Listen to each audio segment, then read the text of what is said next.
हर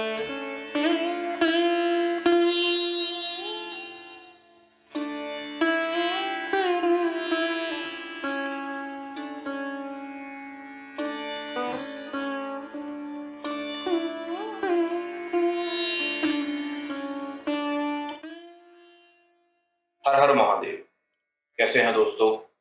मैं आपका होस्ट वीरेंद्र जांगरा आज के हमारे इस नए व्लॉग में आप सबका स्वागत करता हूं और महादेव जी से हमारी यही प्रार्थना है, आप सब लोग खुश रहें, कुशल मंगल रहें। सबसे पहले तो आप सभी दोस्तों को, भारतवासियों को रामनवमी की बहुत बहुत बधाई। इस त्योहार को इसी उत्साह के साथ, इसी प्रेम भावना के साथ हम सब लोग मनाते रहें, यही हमारी प्रार्थना। जैसा कि पिछले अध्याय में हमने महादेव जी के काल भैरव अवतार के बारे में बताया था, किस प्रकार उनका जन्म होता है और अंत में वो काशी के स्वामी बन जाते हैं। और ये प्रथा है कि जो भी इंसान काशी नगरी में जाता है वो जरूर काल भैरवनाथ के दर्शन करे, तो जिससे उसके जन्मों जन्मों के पाप भी जो है मुक्त हो जाते हैं। चलिए आज आगे का वाक्य शुरू करते हैं। आज हम चर्चा करेंगे भगवान महादेव जी के शरभ अवतार के बारे में। शुरू करते हैं। हर हर महादेव। तो बात है कल्पों पहले की। महादेव जी के दो द्वारपाल जय और विजय किसी कारणवश उन्हें एक श्राप मिलता है और वे एक दैत्य के रूप में जन्म लेते हैं। वे अपने उस श्राप को मिटाने के लिए कश्यप ऋषि के दो पुत्रों के रूप में उनका जन्म होता है। एक पुत्र का नाम होता है हिरण्याक्ष, दूसरा होता है हिरण्याक्ष। दोनों ही पुत्र जो हैं बचपन से ही अत्यंत बुद्धिमान और बलशाली होते हैं। समय बीतता जाता है और वो ब्रह्मदेव को प्रसन्न करके उनसे अमरता का वरदान प्राप्त करने की प्रार्थना करते हैं। ब्रह्मदेव जी प्रकट होते हैं, उन्हें उनके वरदान के रूप में कहते हैं कि आपको अमरता का वरदान तो नहीं मिल सकता, लेकिन उससे मिलता जुलता कुछ भी अगर आपको चाहिए तो आप बता सकते हैं। तभी हिरण्याक्ष ब्रह्मदेव जी से प्रार्थना करता है कि मुझे ऐसा वरदान दीजिए कि मैं ना तो किसी भी इस संसार के जीव जंतु या कोई भी जानवर या फिर इंसान मुझे मार ना सके, ना मेरी मृत्यु दिन में हो ना रात में हो, ना ही धरती पर हो। कृपया मुझे ऐसा वरदान। ब्रह्मदेव जी उसकी इस इच्छा को पूर्ण करते हैं। वरदान पाकर के दोनों भाई पूरे संसार में जो है अपना हताश फैलाना शुरू कर देते हैं। ऋषि मुनियों को, देवताओं को टारगेट करते हुए, उन्हें अपना विरोधी मानते हुए उन पे लगातार आक्रमण करना शुरू करते हैं और दोनों भाई जो है हमेशा युद्ध में लगे रहते हैं। धीरे धीरे एक नगरी का निर्माण करते हैं। समय बीतता जाता है। दोनों भाई जो है अलग अलग राज्य बसा करके वहां पर राज करना शुरू कर देते हैं। समय बीतते बीतते हिरण्याक्ष अपने आप को भगवान का दर्जा देता है, अपने नगर वासियों को भगवान की तरह पूछने के लिए विवश करता है। सबको कहता है कि मैं ही तुम्हारा अन्नदाता हूँ, मैं ही आपका भगवान हूँ, इस संसार में मुझसे बड़ा कोई नहीं है।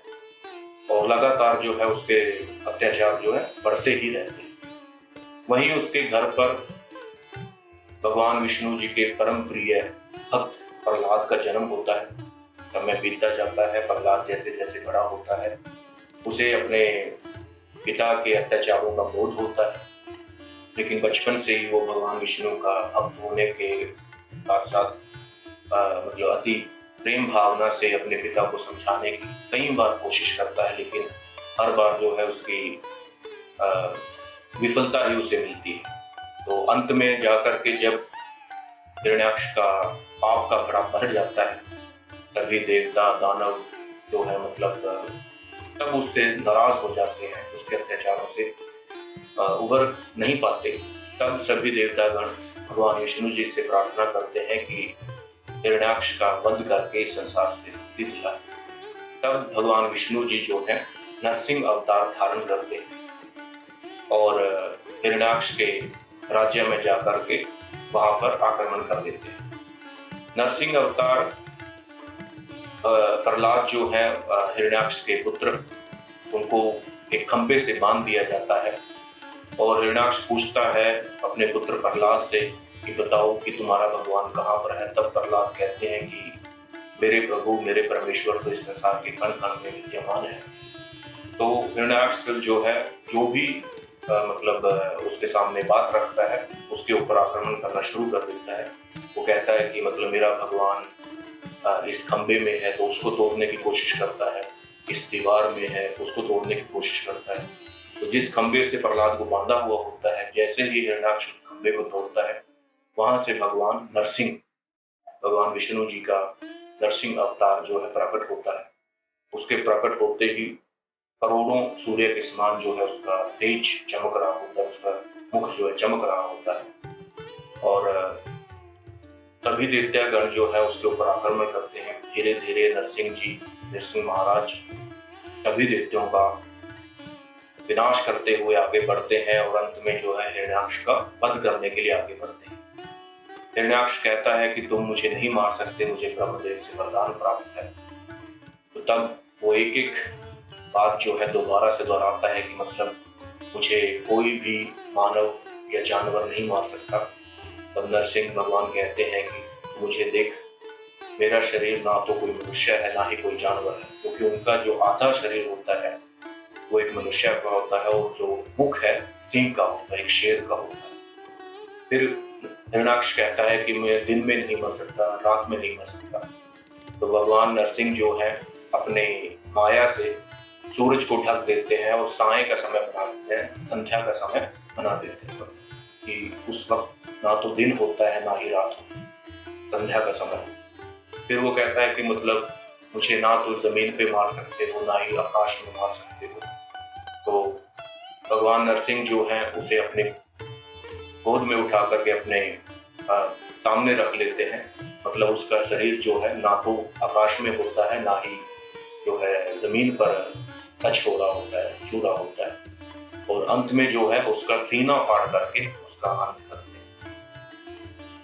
अंत में फिर जब नरसिंह भगवान का क्रोध जो है शांत नहीं हो रहा होता, उनके क्रोध से जो है पूरी सृष्टि जल रही होती है, उसके प्रकोप से भस्म हो रही होती है, सभी जीव जंतु जो है डर रहे होते हैं।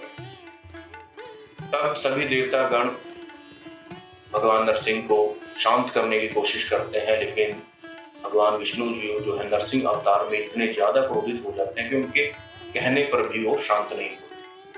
तब भगवान महादेव जी से प्रार्थना की जाती है कि प्रभु आप ही कोई रास्ता दिखाएं। तब भगवान विष्णु जी सर्व अवतार धारण करते हैं। सर्व का है अग्नि के समान, करोड़ों सूर्य से भी तेज अग्नि के समान एक रूप धारण करते हैं और भगवान विष्णु जी के सामने, नरसिंह भगवान जी के सामने प्रकट हो जाते हैं। तब भगवान महादेव जी का सर्व अवतार भगवान नरसिंह को शांत करने की कोशिश करता है। वे उन्हें उनका बोध कराते हैं कि आप तो परम प्रिय भगवान विष्णु हैं, इस संसार के पालक हैं, आप अपने आप को भूल चुके हैं, कृपया अपने इस क्रोध को शांत करें और पुनः अपने वास्तविक रूप में आ जाए। लेकिन नरसिंह भगवान का जो क्रोध है और भी बढ़ता जाता है। फिर भगवान महादेव जी सर्व अवतार में उनसे कहते हैं कि कल्पों पहले किस प्रकार आपने मछली का अवतार लेकर के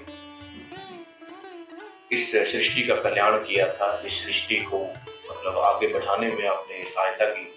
फिर आपने कच्छप अवतार धारण किया था और सभी देवताओं को जो है अमृत का पान दिलाने में सहायता की थी। फिर आपने वामन अवतार धारण किया था, जिसकी वजह से आप बाली के परम प्रिय बन गए थे, बाली आपका परम भक्त बन गया था। और अब इस प्रकार आपने नरसिंह अवतार धारण किया है। आप कोई और नहीं, आपका ये असली रूप नहीं है, आप भगवान विष्णु है, ऐसे संसार के पालक हैं, कृपया आप अपने वास्तविक रूप में आए। लेकिन भगवान नरसिंह का जो क्रोध है वो शांत नहीं हो रहा होता। तभी भगवान विष्णु जी का भी, भगवान महादेव जी का क्रोध जो है वो भी अत्यंत सीमा पर पहुंच जाता है और भगवान महादेव जी अपने सर्व अवतार में नरसिंह अवतार को अपनी कांच में दबो देते हैं, उसको मतलब इस तरीके से पकड़ लेते हैं। जैसे ही वो अपनी कांच में नरसिंह अवतार को दबाते हैं तो उनका जो क्रोध है वो धीरे धीरे शांत होना शुरू हो जाता है। मतलब अंदर तो भगवान विष्णु ही है, लेकिन उनका जो रूप है, नरसिंह जो अवतार है, वो उन पर हावी हो जाता है। वो अपने क्रोध को, उस अवतार को जो है कंट्रोल नहीं कर पाता। तो इस प्रकार जो है भगवान महादेव जी उनके उस अहंकार को, उस क्रोध को शांत करने के लिए उसे अपनी कांच में डुबो देते हैं और तब तक नहीं छोड़ते जब तक कि उनका क्रोध जो है शांत नहीं, और उन्हें खींच करके कैलाश पर्वत पर ले जाते हैं। वहां पर पहुंचते पहुंचते धीरे धीरे जो है नरसिंह अवतार जो विष्णु भगवान जी धारण किए हुए हैं, उनका क्रोध शांत हो जाता है और वो अपने वास्तविक रूप में आ जाते हैं। तब भगवान महादेव जी को अपने सामने पा करके भगवान विष्णु जी अत्यंत प्रसन्न होते हैं और उनसे क्षमा याचना करते हैं कि भगवान किसी कारणवश मुझे भूल हो गई, मैंने आप पर हाथ उठाया, आप पर क्रोध किया, मुझे क्षमा करें। तभी महादेव जी कहते हैं कि आप अपने असली रूप में नहीं थे, इस कारणवश आप मतलब इस भूल को कभी भी नहीं दोहराते, अन्यथा फिर भी आप जो है सभी देवताओं के चहेते रहेंगे। आपकी गरिमा, आपकी जो पूजा पाठ है उसमें किसी भी प्रकार की कोई कमी नहीं आएगी। ये संसार आपको उसी प्रकार से पूजेगा जैसे कि पहले पूजता था। तो इस प्रकार से जो है भगवान महादेव जी का सर्व अवतार जो है भगवान विष्णु जी के नरसिंह अवतार को शांत करने में सहायता करता है। तो उम्मीद करते हैं कि आपको ये हमारा वाक्य पसंद आया होगा। इसी प्रकार की और भी बहुत सारी जानकारी जो है हम आपको लाते रहेंगे। तब तक के लिए बने रहें हमारे साथ। हर हर महादेव।